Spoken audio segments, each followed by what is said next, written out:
কতদিন তোমার সাথে দেখা হয় না। এত বছর পরে এলে। তুমি তো অনেক শুকিয়ে গিয়েছো।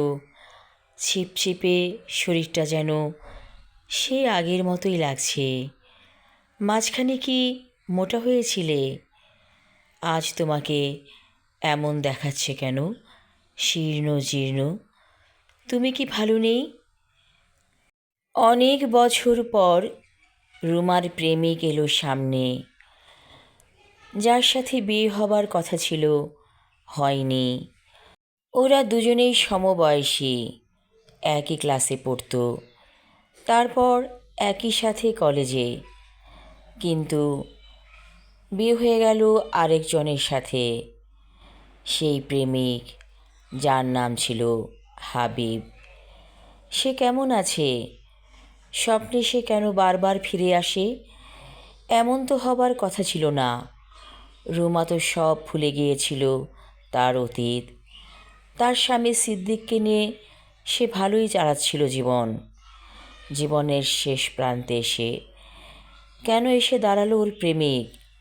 কেন চোখ বুঝলেই আসে হাবিব? এই মা, ওঠো। ঘুমের ঘোরে কি বলছো তুমি? ওঠো মা। তার মেয়ে লতা মৃদু ধাক্কা দিচ্ছে। চোখ মেলে তাকালো রুমা। তার মেয়ে ঠিক যেন তার অবয়ব, একেবারে মায়ের ডুপ্লিকেট। যখন লতা হয়েছিল তখন সবাই বলাবলি করতে লাগলো, বাবার কিছু পায়নি, সব পেয়েছে মায়ের। মেয়েটা যেন মায়ের ডুপ্লিকেট। লতা কানের কাছে ফিসফিস করে বলল, মা, ঘুমের ঘোরে পরপুরুষের নাম ডাকছো কেন? হাবিবকে। লতা মাকে হুঁশিয়ার করে দিল, বলল, এ ধরনের কথা বলবে না, বাবা শুনলে কি মনে করবে? রুমা ধীরে ধীরে উঠে বসলো বিছানায়। বলল, আমি একটু চোখে মুখে পানি দিয়ে আসি। তখন লতা বলল, চোখে তো তোমার পানি দেওয়া বারণ। কি বলো এসব আবোল তাবোল? তোমার না চোখ অপারেশন হয়েছে? এসো আমার সাথে, তোমাকে আমি হাত মুখ ধুয়ে দিচ্ছি। লতা মাকে ধরে ধরে ওয়াশরুমে নিয়ে গেল।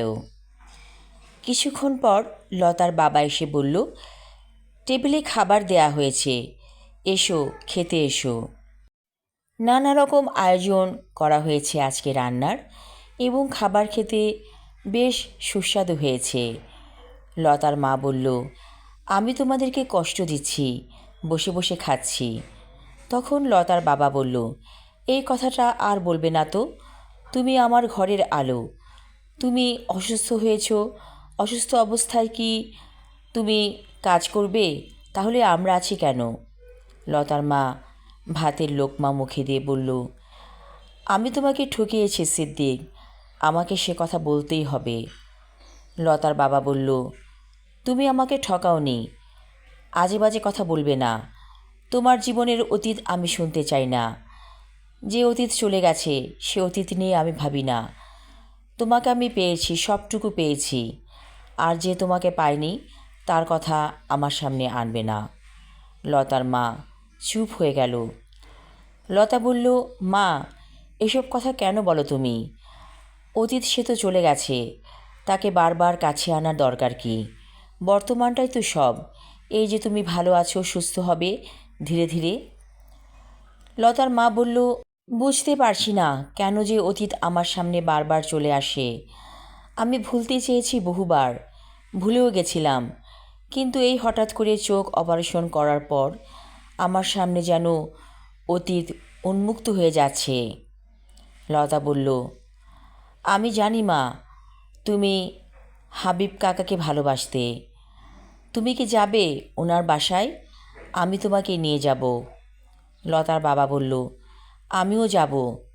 আমার স্ত্রীর সাথে আমি দেখা করতে যাব, প্রাক্তনের সাথে, যার সাথে বিয়ে হয়নি। তখন লতার মা বলল, তুমি যেও না, আমি আমার মেয়েকে নিয়ে যাব। শুনেছি সে অনেক অসুস্থ, তাকে শেষ দেখা দেখতে যাব। লতার বাবা বলল, ঠিক আছে, যেও, এতে আমার কোনো আপত্তি নেই। আমি জানি তুমি আমারই ছেলে, আমারই থাকবে, এতটুকু সন্দেহ আমি তোমাকে করি না। আমার বিশ্বাস আছে তোমার প্রতি। আমি আমার লেখা ছোট গল্প কালো চশমা পর্ব 3 পড়লাম। পরবর্তী অংশ থাকবে আগামী পর্বে। ধন্যবাদ।